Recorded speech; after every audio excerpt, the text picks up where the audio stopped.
Welcome to the Rim Break Rodeo. We hope this video helps. You begin by opening project settings and going straight to color management. This is where color space is defined for the whole timeline. Set your timeline color space and input color space to match your camera or deliverable. Once done, choose a working space like DaVinci Resolve or ACES depending on your pipeline. ACES enforces scene linear workflows, while DaVinci Resolve gives manual control. Make sure LUTs are disabled until spaces are confirmed so you avoid double transforms. Next, you add an input transform if your camera needs it. Create a node and apply the correct camera profile or transform. This aligns raw footage to the project working space. By doing so, you reduce aggressive manual corrections later.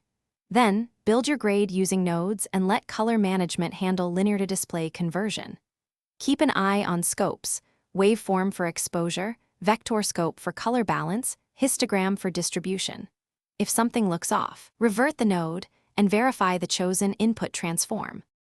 Finally, set the output color space in project settings to your delivery target, Rec.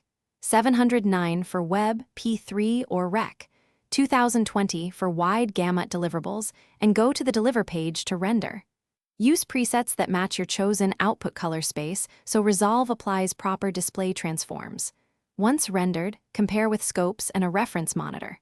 If color shifts happen, make sure the clip input transform and timeline space are consistent. Mismatched input/timeline/output space. Thanks for watching. Consider subscribing if we helped you.